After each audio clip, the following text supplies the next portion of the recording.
the State Archives. This is our first of two programs for July for our speaker series.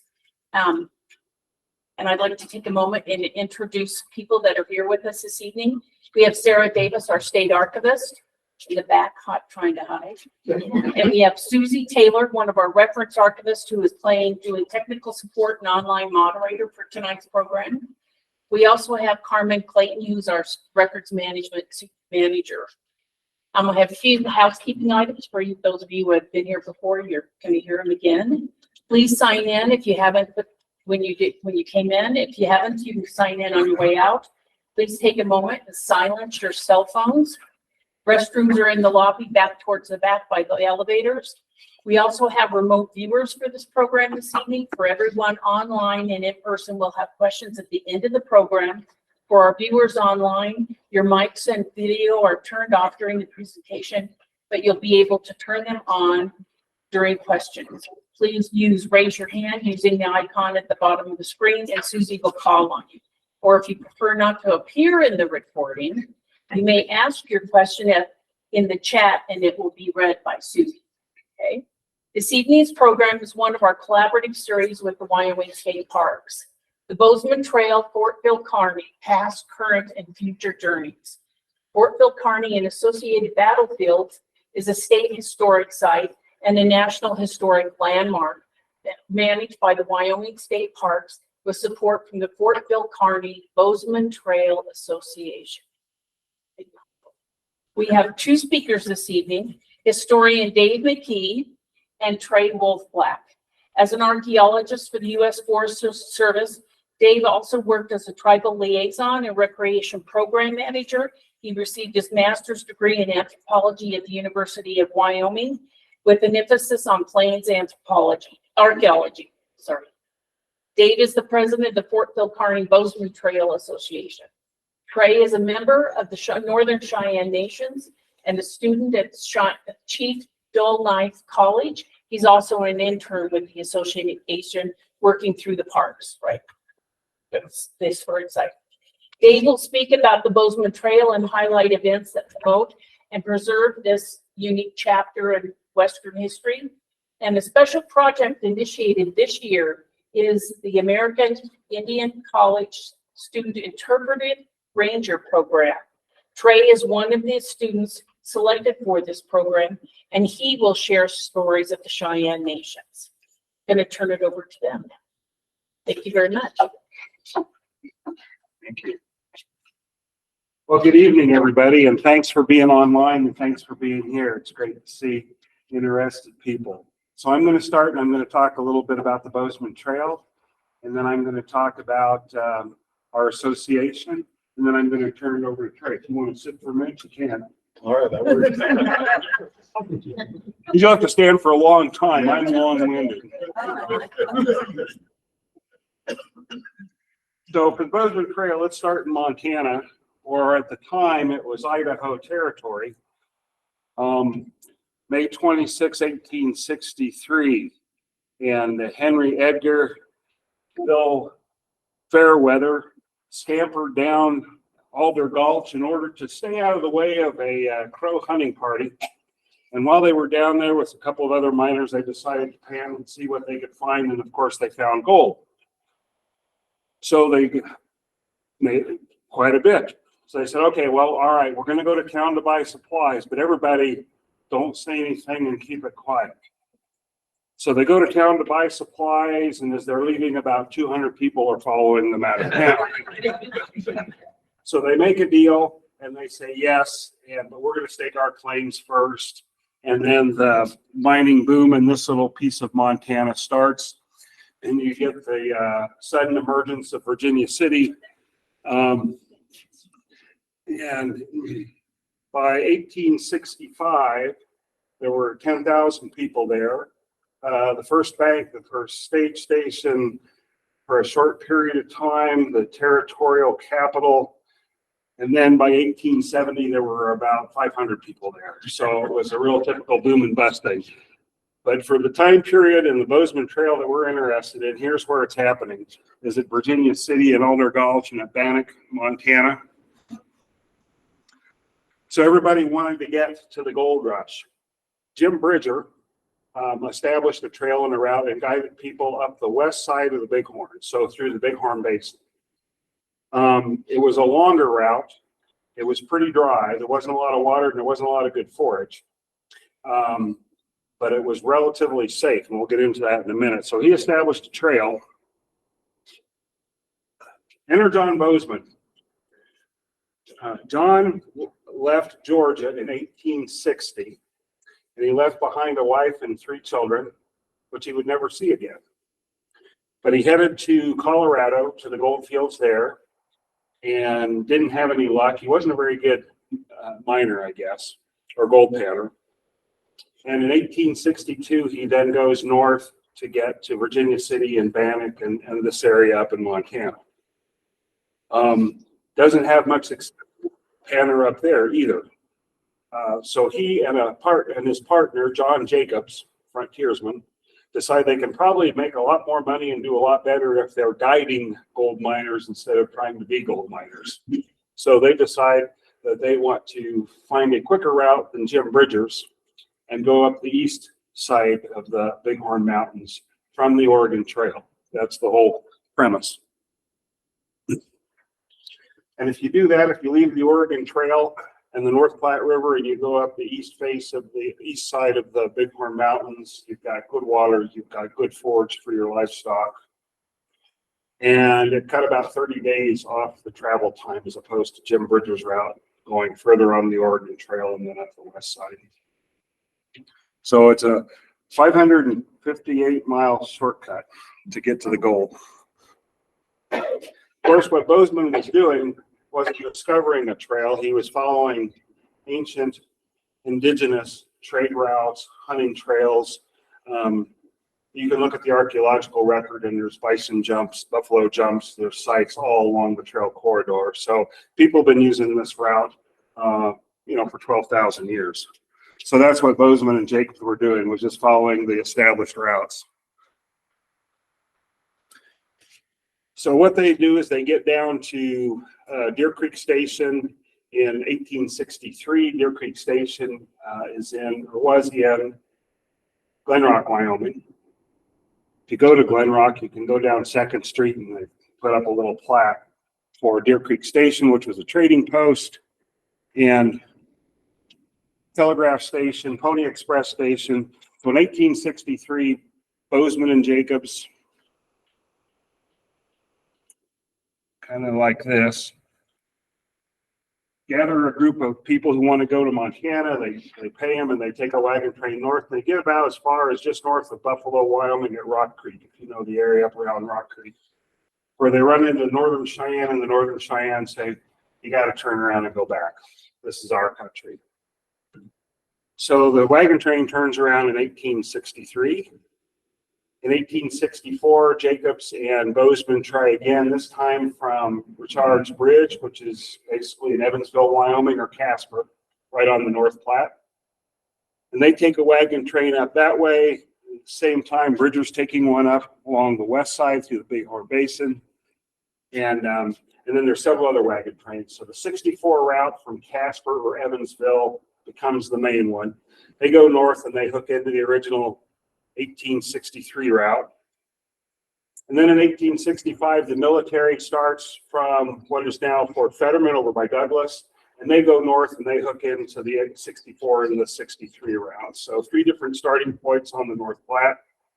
And then they all go up east side of the Bighorns to the Yellowstone and over to Bozeman, Montana, and Virginia City.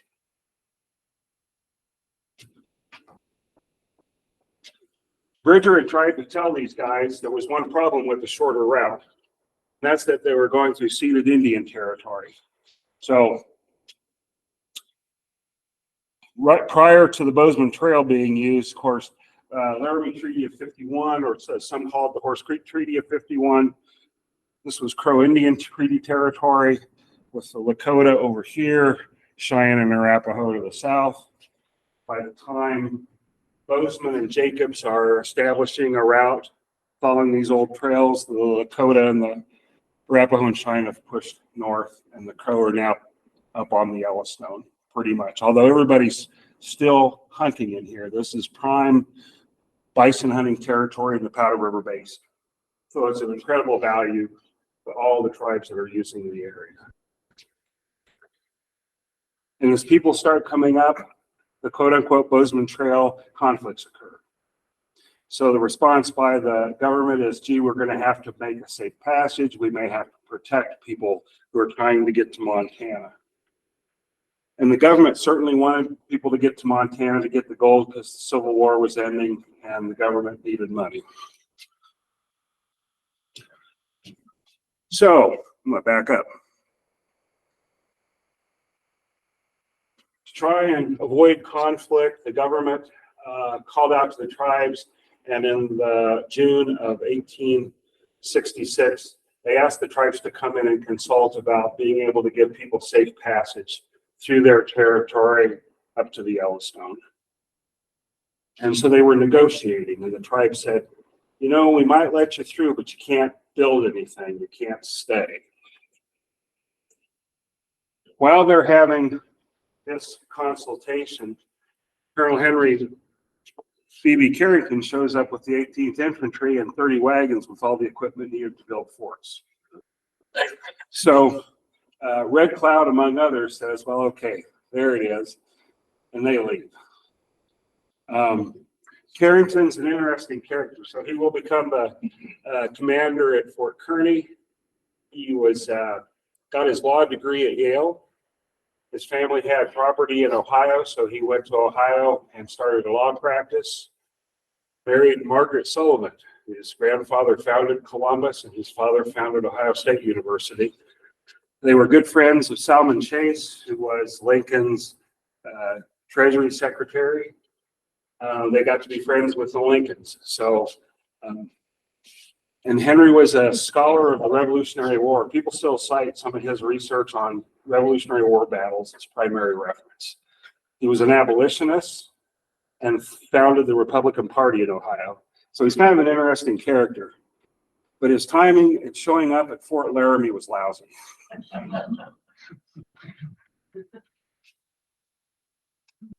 Hence, what's going to happen is what people will call Red Cloud's War. So here's the famous warrior Red Cloud, Oglala Lakota.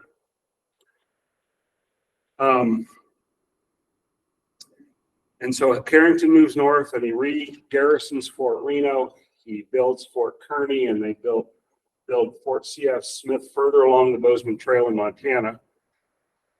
And what's going to happen are a number of major battles: the Fetterman battle, the Hayfield fight, and the Wagon Box fight.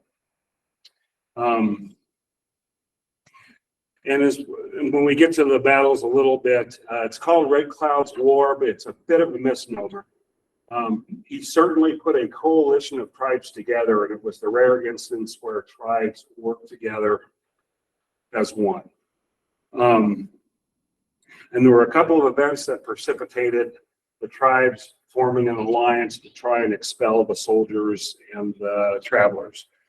Of course, the use of the Bozeman Trail and people going through their country and scattering the bison herds is one thing. In 1864, you have the Sand Creek Massacre in Colorado and the Cheyenne coming north to Red Cloud and other leaders with the war pipe saying, we want your support. And then in 1865, Connor does the Powder River expedition, and he about wipes out a northern Arapaho village in the present day town of Ranchester. So the northern Arapaho have been attacked.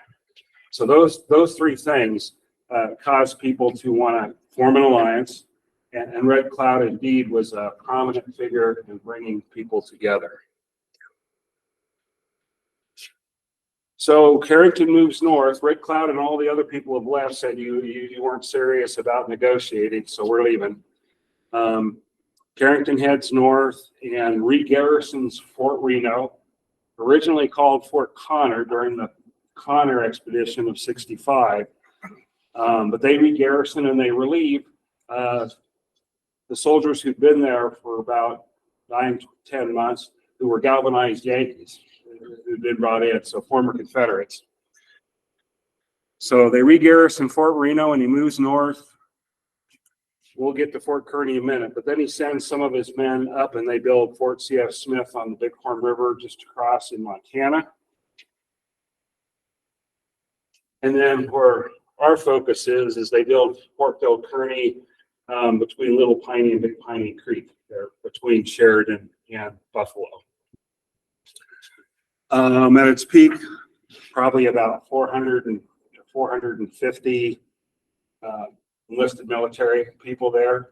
Then you've got the typical thing of sutler store, and you've got civilian water carriers and woodcutters. So quite a few people there.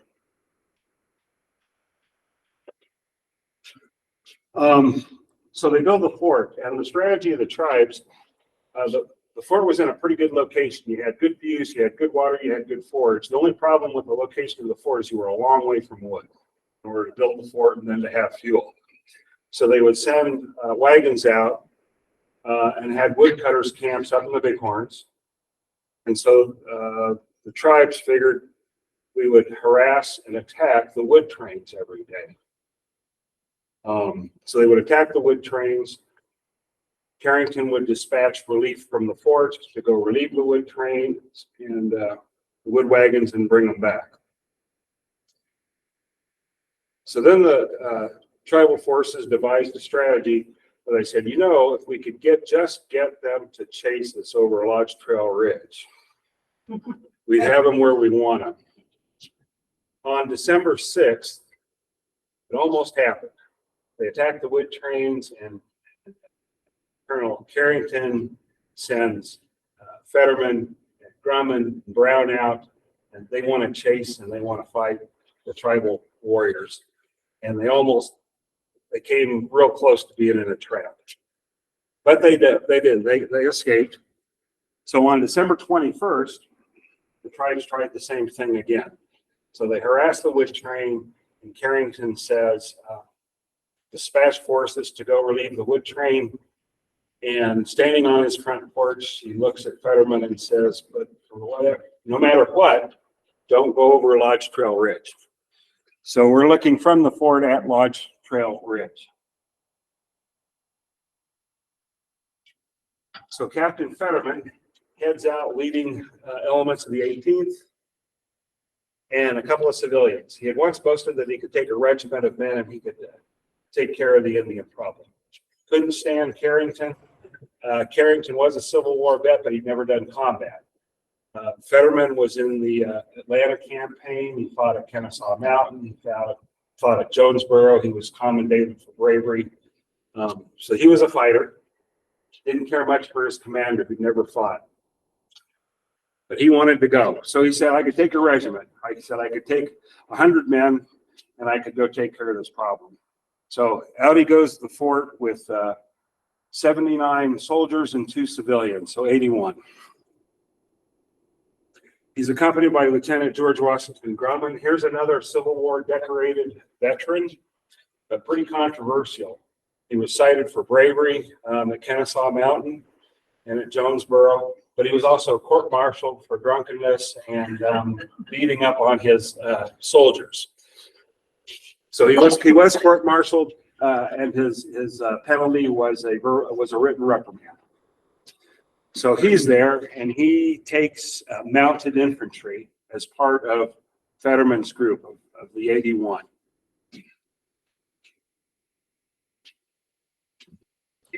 So the tribe's plan is to have some decoys try and get them to go over Lodge Trail Ridge. And so for this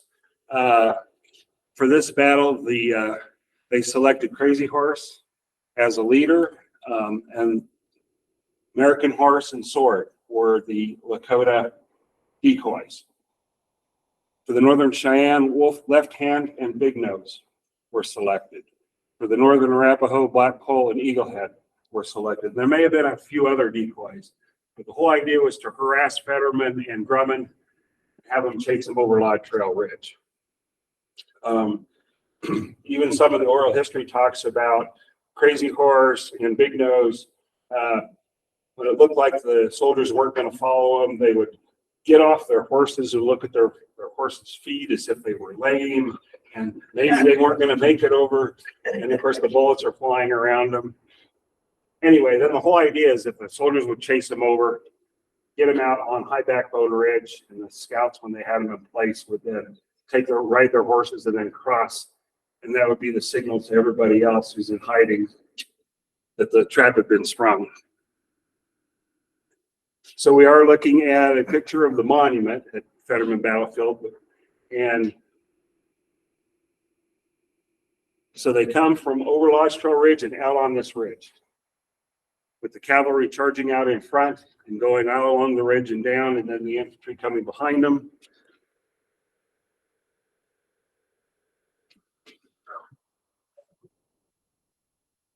So we're looking back at Lodge Trail Ridge. Anyway, so the cavalry goes out, they go down, infantry comes behind them. The scouts look, the scouts ride their horses and cross, and everybody's coming up from both sides of the ridge now. They've got the soldiers on the ridge right where they want them. American Horse was one of the scouts, one of the decoys. And according to oral history, when the fighting got intense, he rode in and he took Fetterman out single-handedly. There were a lot of prominent leaders who were organizing this strategy. And as you know, from indigenous culture, battling is about individual bravado and individual accomplishment. So this is one of those rare cases where they had a plan and they implemented it. Little Wolf and Dull Knife for the Northern Cheyenne, Black Coal from the Northern Arapaho. So a lot of prominent people who've all gathered and said, this is how we're going to do it. And Little Chief from the Northern Arapaho. Just some of them. Black Shield from the Oglala was another prominent leader. Northern Cheyenne Crazy Dog Society and the Bravehearts for the Oglala. So you had society groups that were helping control and monitor and implement a plan. Among indigenous people, this isn't known as the Fetterman Battle, it's known as the Battle of the 100 in the Hand. And before the battle, the day before, a Oglala holy man had gone out looking for a vision in advance of the fight. And he came back to the leaders and he says, I have a handful of soldiers in each hand. And they said, that's not enough. So he went back out again seeking a vision. He came back and he said, I have many handfuls of soldiers. He said, that's not enough. He went out a third time, came back. I have a lot of soldiers. No, not enough. He went out a fourth time and he came back and he said, I have 100 soldiers in my hand. And they said, we'll take 100 soldiers. So going into battle, they had the vision. It wasn't 100, but it was 80. So anyway, they converge on Fetterman and Grumman, and the battle itself takes about 45 minutes. And they've taken out that entire group, including the two civilians, Wheatley and Fisher, who had just taken delivery of new Henry repeating rifles and wanted to go test them out. And so that was the Battle of the 100 in the Hand, one of the biggest military defeats. A year later, same scenario, the Wagon Box fight. Well, not a year later, but the following summer, the Wagon Box fight. And again, the tribes attacked the wood trains, and this time they surrounded a group of soldiers. It's called Wagon Box because you take the boxes of the wagons off the running gear, and then you take the running gear up, put the logs on the bed. So there were 28 soldiers and 2 civilians, 4 civilians inside this corral of wagon boxes, and attacked by the tribes. For the Fetterman battle and for Wagon Box, really the lead strategist here was a Lakota, a Minikoju leader, High Backbone. And his son was Hump. Hump became more famous for the Little Bighorn battle 10 years later. So anyway, they take several runs at the soldiers inside the Wagon Box corral. And the Indians were surprised. The infantry had just taken delivery of breech loading Springfields. And so after the first shot, the Indian forces said, now we got them. And then when the second shot came rapidly after, they said, "Oh, this is something new and different." They took 2 or 3 runs and had pretty heavy losses, and then they retreated. Red Cloud was sitting up watching and watching this fight, but High Backbone and Hump and Crazy Horse were key warriors of this one. 7 soldiers killed and 4 wounded in the day's events, and untold number of Indian casualties.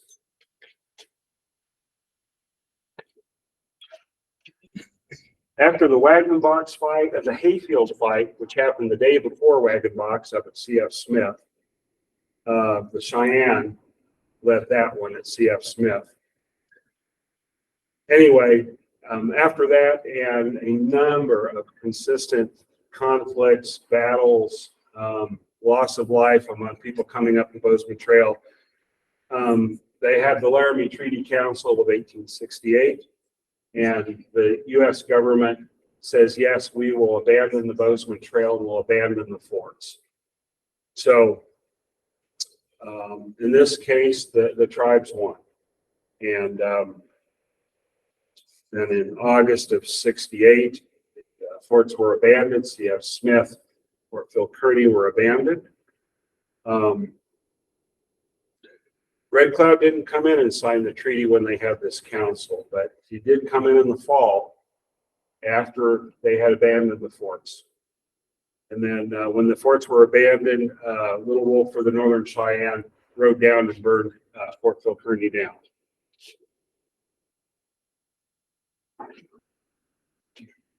So use of the Bozeman Trail is discontinued and the forts were abandoned.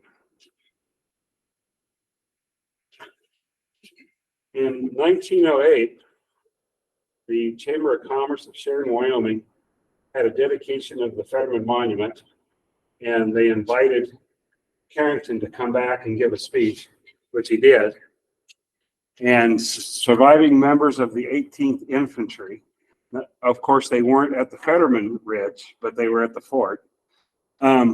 So here's Henry Carrington in his uniform waving his hat. And you can see to my right, the lady, that is Frances Drummond Carrington. So when Henry's wife, Margaret, passed, and of course, she lost her husband, George Washington Drummond, and they started a correspondence after his wife passed, and then they got married.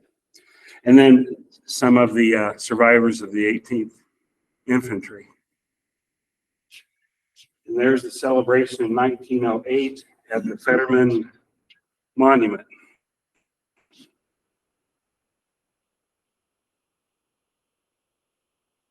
So that's a bit of a history. And of course, we remember the Bozeman Trail. You can drive along the route and you can see state markers. Grace Hebert was real instrumental in getting these monuments put up along the trail. Signs at Fort Reno. What's the location of Fort Reno? Crazy Woman Crossing, where a couple of battles occurred. An interesting topic for a different time. But you can go along the trail corridor and you can read about the history. And of course, where our organization supports the state at the Fort Phil Kearny and the Fetterman Battlefield, Wagon Box Battlefield, which are all National Historic Landmarks. Okay, a little bit about our association. So Fort Phil Kearny Bozeman Trail Association, we're a 501c3 nonprofit, support state parks, and our mission is promotion, preservation, education about the Bozeman Trail and related sites.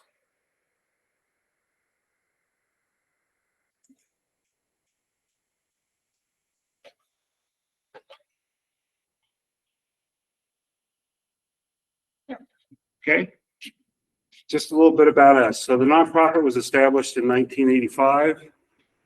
And in 86, the organization played some pretty key roles, including some land exchanges to get the present acreage of the fort under state control.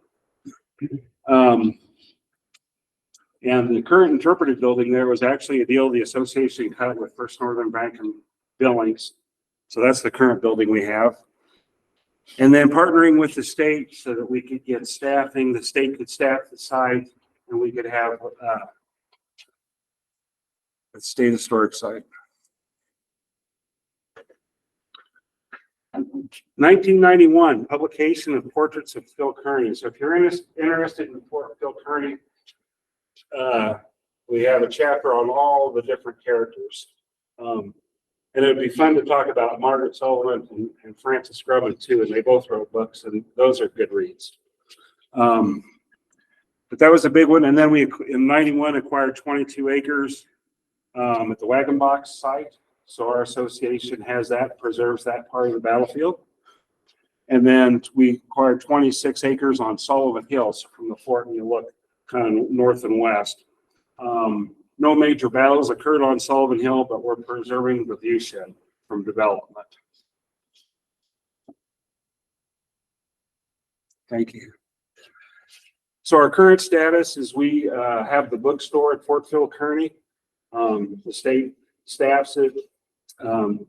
We fund the inventory, and then each year from profits, we split with state parks. Our current membership is 389 people, dues paying members. We have a lookout newsletter that we publish twice a year. That's part of your membership. We have an email newsletter. We have about 500 people on that list. Then we do projects, public events. And to see what we're doing, you can look at our website, you can look at our Facebook. And we do some regional advertising in Montana and Wyoming. That's a view of our lookout newsletter. So we have historical articles pertaining to the Bozeman Trail and the fort. Next. Again, if you'd like to learn about what we're doing and our events that we have coming up, go to our website. We've got a calendar with events, and that's both events that State Parks is doing that we support, and events that we do. A couple of big things for this year. So we just published a book on Henry Carrington, and what we found were a bunch of different articles. For some of you, the most interesting one is going to be his testimony in DC on the Fetterman battle. So Carrington's talking about what happened and trying to clear his name, and insists that he did indeed tell Fetterman not to go over the ridge. But we also found an abolitionist speech he gave. We found all kinds of other things that talk about Henry Carrington his whole life, not just a few months he was at Fort Phil Kearny. So we published that. And then the other big one this year is we got some grant funding, and so we've published a brochure, a travel brochure for the Bozeman Trail. And so people can get those and pick them up, and then you can follow along. Next slide. Yeah. And when I say follow the trail corridor, I don't mean like going up 6 Mile Road or anywhere. Really, what we want people to do is go up the interstate corridor, and our brochure is directing people to the museums and sites along the interstate corridor all the way through Montana. So there are a lot of people who've never been out here before, and they want to go follow it, and I say, well, but there's no 7-Elevens out on the 6 Mile. So here's where you need to go. And you can go to these sites and you can learn about it. Next. And then we do programs. And we use grant money to bring in special speakers, or sometimes we just do the programs ourselves. So we always do the Fetterman fight anniversary on December 21st. If the weather's good, which it was 2 years ago, we go up to the battle site.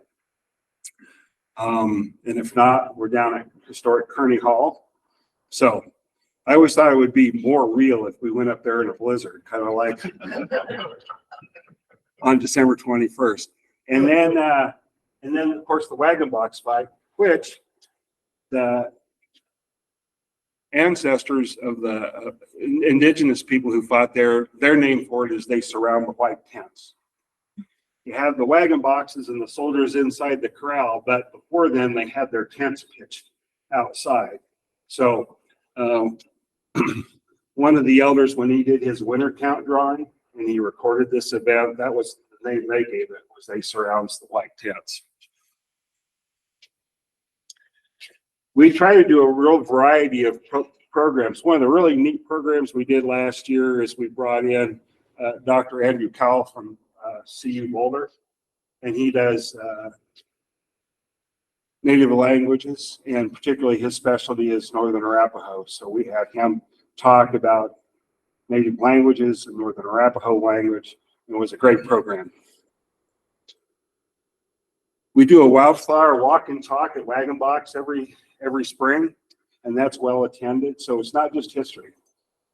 We do things, with the flowers, the environment as well.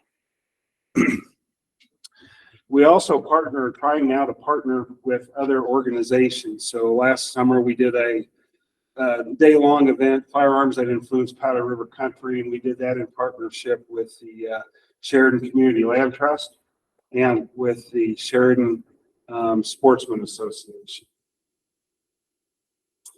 And then the state and us, we go together and we do the Full Moon Fort, which this year, the last 28th, 29th, 30th of September. And this is the one where we charge an entry fee.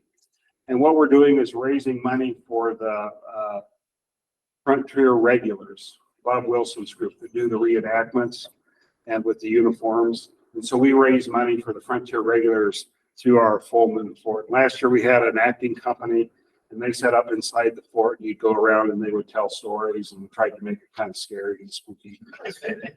And it was pretty cool, and we sold out both nights. So, I mean, it was really a good thing to support the regulars. Okay, I put a picture of the Fetterman Monument up there, and this is my segue into the last part of my talk, and then we'll get to the cool stuff. So a number of years ago, they were doing a tour of the Fetterman battlefield, and as part of the tour, Bill Tallbolt was one of the presenters, and Bill was an ethnobotanist, traditional leader for the Northern Cheyenne. And so this big group standing around, Bill goes, they got the sign wrong. And everybody goes, what? What's wrong with the sign? And he said, well, you can read the last line. It says, and there were no survivors. And Bill said, that can't be true because I'm standing here. And it was his grandfather, Blue Feather, who was at the Fetterman battle and one of the warriors that was fighting there. So he spoke truthfully. So I guess what I'm segueing into is a desire to, when we tell the history, to make it a little more inclusive and make sure that we're talking to the descendants of all those who participated. So it was a good message from Bill.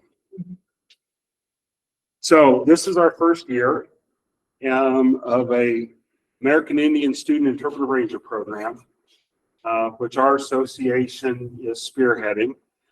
And basically, it's to provide, well, let's go to the next slide.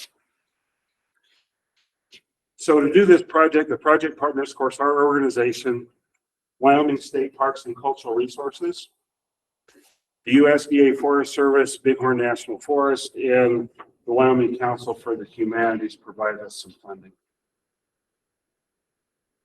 So here's what we're up to. So we went on, our association went, we recruited 2 American Indian college students. And then we have some funding for mentors from their home communities to come visit them and talk to them about their history when they're working on our sites. They spent the first week this summer doing a National Association of Interpretation certification. Same certification course that a lot of Park Service seasonals do, other states. And then we have our students, one works at Fort Phil Kearny and one works at the Medicine Wheel on the Bighorn National Forest for 4 weeks. And next week we're switching places, so both students get to work at both places. And during their week of work, what I'm also funding is a day for each of them to work on a summer independent study course and get college credits.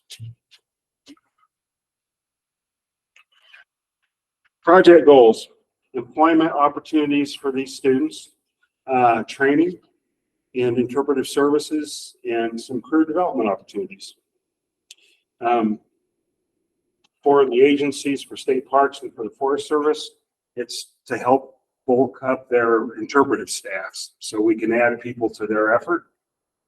And then we just want to expand, enhance the cultural diversity of the interpretive staffs every summer. Different perspectives from different people, different places. And then we're asking our mentors who come visit the students, and we're asking the students themselves at the end of the season to critique our current interpretation. And we'll share that critique with state parks, and we'll share it with the Forest Service.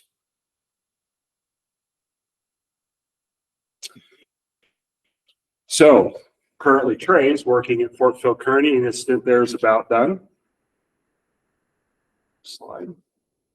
Our other student is currently working at the Medicine Wheel on the Bighorn National Forest. And Trey will be going up there next week.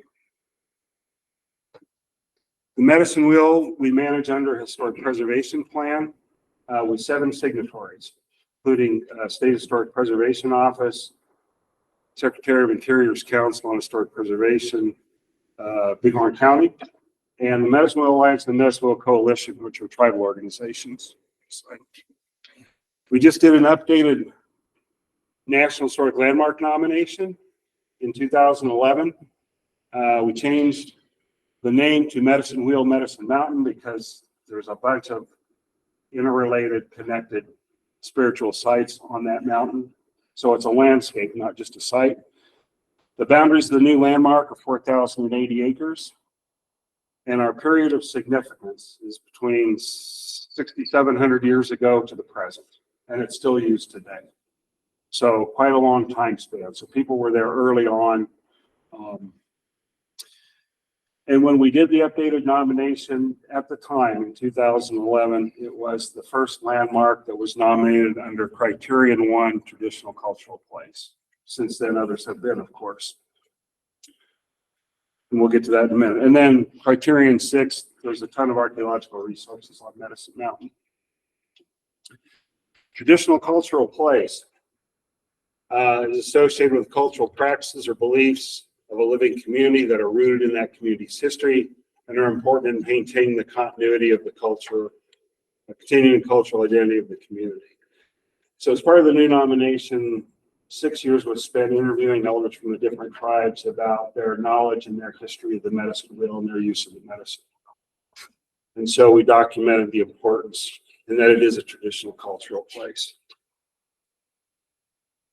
As part of the historic preservation plan, the Forest Service has seasonal interpreters there, a little kiosk. If you've been there, you know you park in the parking lot, and then we ask people to walk 1.5 miles up. If somebody's physically impaired, then there's 3 parking spaces up above that you can drive to visit, or if you're an elder needing to do ceremony, to go up. So it's a balance between preserving and maintaining a sacred landscape, but people are coming and are eager to learn what's this about, what does it mean. So we're trying to balance that. It's usually staffed between June 21st and September 9th. That's about average every year. This last year, 7,000 visitors, but the average for the last 18 is about 10,000 over what? About a 10-week period. And sometimes tribal visitors will say, yes, I'm with this tribe or that tribe. So about 552 people who identified as tribal last year. And then we host about 30 to 40 ceremonies annually. Some of them are pretty short. Sometimes they're a little longer, and sometimes they ask for privacy. And when they do, we accommodate. So we have visitors stay away till they finish their ceremonies. Most of the ceremonies are an hour, 30 minutes, maybe an hour. So anyway, given those 2 sites and wanting to give some youngsters some opportunity and expand the diversity, this is our first year. So Jacob Brim from Crow and Trey Wolfblack from Northern Cheyenne are our 2 students for this summer. Here they are with the other seasonal interpreters at the Medicine Wheel. They've just finished their interpreter certification class. Everybody's pretty happy about that. And Jacob's been working up at the medicine wheel, and good response from the visitors. And he has some knowledge from his elders on crow use of the medicine wheel. So it's really good to hear that. And then Trey has been working at Fort Phil Kearny. And there's a picture of him and Lindley Meyer, the interpretive ranger at the fort. They did a star party, and Lindley talked about constellations, and Trey told some Cheyenne star stories. And so for me, the journey continues on trying to preserve and promote the Bozeman Trail and associated sites and keep working to expand our interpreters. Now I really want to do is turn this over to Trey and have him tell you some stories. And then we'll take some questions or. Hi, what are you guys doing? So I am Northern Cheyenne, and I got this picture here. Anybody know what that is? Yeah, it's a big difference. So there's 7 stars. The story I'm about to tell is about 7 brothers and a pool worker. So it goes, one day a young woman visited the camp of 7 young men. When 6 oldest were hunting, the woman was greeted by the youngest brother. His name was Mokos, and translates to Badger. With the words, "You are the sister I have wanted, and you came to help us." The name of the woman who came with the dog and the traveler, her name was Homeschool, the Clover. She brought beautiful clothes for the men, and was decorated with porcupine clothes. These items were so beautiful that none of the other Cheyenne had ever seen such.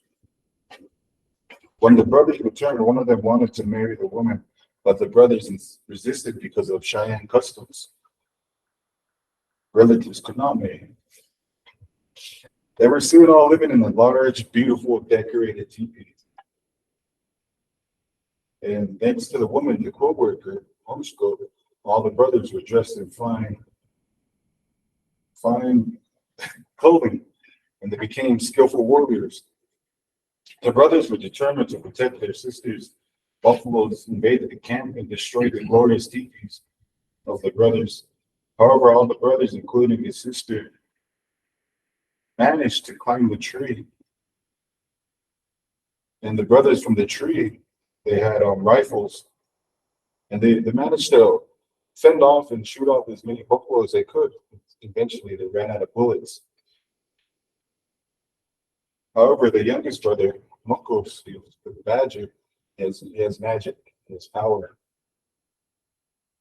And they climbed up in the tree, and they climbed so high that they were above the clouds almost. And now, okay, I've missed that part. So the brother, Mokos, the Badger, he had these sacred arrows that he kept. So when they ran out of the bullets, they were up in the tree, but the buffalo, they were going to get them. So the brother, he had his sacred arrows, and he shot them into the tree. And the tree grew way above the sky. And the sister, she was worried. She said, "What are we going to do now?" And then Mokos, he says, "I will turn us all into celebrities, to stars." And that's when he become the Big Dipper here. Yeah, that's the story of the 7 young men, otherwise Big Bear, the Big Dipper, and yeah, Homeschool. She turned into the Polar Star. That was the story. I have another story about so stink bad, why we take care of our elders, and why it's our elders come first before us, and we sacrifice ourselves for these elders. So the story of Stinkbat, he was playing outside with his friends out on the hills, shooting enemies and mythological creatures, whatever their imagination could for them. So when the brothers came back into their camp of all the people, Stinkbat, he was an orphan, but he had a grandmother that took him under his wing. And then they came back from playing in the hills. So they came back into camp, and they heard screams of horror, and it just echoed through the whole thing like thunder. through the whole camp like thunder. So they rushed into where their teepee lodge was, their camp, and they you seen his grandmother who was sheltering her two daughters. He says, Grandma, what's going on? And these strange men were attacking their camp and just shooting up the place, raiding it. And he says, Grandma, we will he says, what are we gonna do? And he says, Grandma, we will us young warriors will go out into battle. We'll go out into the gunfire and shoot at the soldiers with our imaginary bows and arrows, their toys. So and without hesitation, she didn't know what to do, and she said okay. So for a brief pause, they went together, and that's what the plan was. Told his grandmother that's probably last time they'll see each other. Boys, they went into the fire, gunfire, and they were never seen again. But because of his sacrifice that he made for his grandmother and two sisters, they made it to safety and made it into adulthood. And the two sisters thanked Steve for his heroics, for what his sacrifice for his grandmother, his elder. And they lived to tell the story of Steve, why he was a hero for doing it. As just a little boy to sacrifice himself so to protect his grandmother. That's what I have for you. Thank you. Does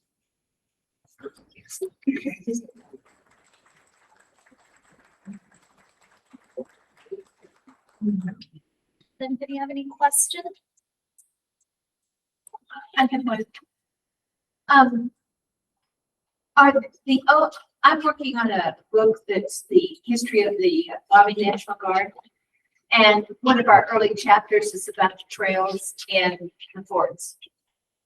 And we do not have a picture of Fort Phil Kearny. Correct? We have a drawing. I don't have to look any further. I don't have to ask Susie. I have never heard of one, Okay. so, but Okay. That's, it's my best. Yeah. well, we'll stop looking. Thank you.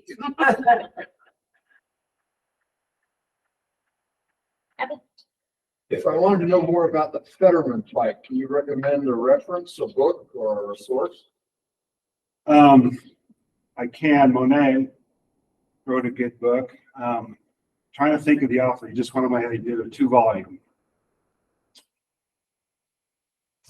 Name went out of my head. I should know. But there's a 2-volume book called Red Cloud's War. So if you could look up by title, you'll find it. It's all right. Yeah. What is the most interesting part of the work that you're doing up there at Fort Phil Kearny for you? The interesting part is meeting new friends and talking to people and having communication and people skills and revealing information for other people and the tourists that come in. I think it's pretty interesting to see their perspectives and tell them my perspective of the tribal history, and we were here, and I really like telling that part, and I like hearing other people's different information that they have and knowledge that they have, and to be able to trade knowledge with each other is awesome.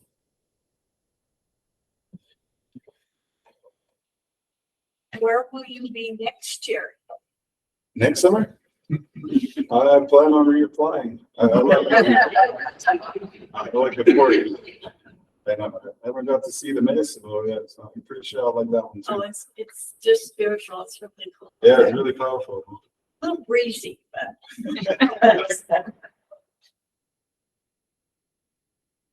Are there any? I have 2 questions. The first has to do with the time period, archaeological time period for the medicine wheel. It was so exact. How was that established? It's not as exact as it seems, but for the early date, Yeah, the early date. radiocarbon date from a fire hearth close to the medicine wheel itself, Okay. and the presence of stylistic spear points that we know date from that time. Okay. And, you know, who knows? Someday they might find an older like terminal Paleo-Indian point or middle Paleo-Indian point. So they might be able to push the date back further. But right now, that's the furthest date back that we have confidence in.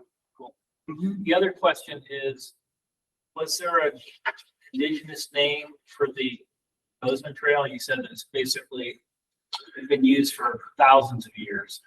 Every tribe has a name. I don't know their names other than for the Crow. It translates as, I can't pronounce it, trail that goes south. So there were names for this. Mhm. Thank you. Are there still are there currently different digs going on, archaeological digs going on either of the sites? No, no. The last thing that we did archaeologically was the cartridges that we were archaeologically retrieved from the Fetterman site. We sent those in to have Dr. Scott look at the firing pin patterns on them and comparing the firing pin patterns on those Spencer rifles to the patterns he had at the Little Bighorn battle. In other words, we were wondering whether any of the Spencers the Indians collected at Fetterman showed up 10 years later. His firing pin patterns are unique to the gun. And we didn't get a match, but now our data's in. So if anybody else wants to look at it.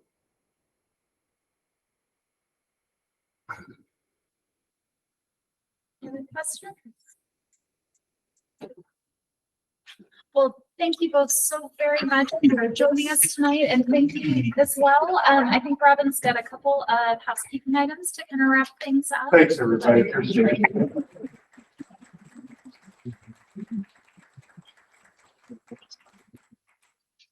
Very cool program. Thank you very much.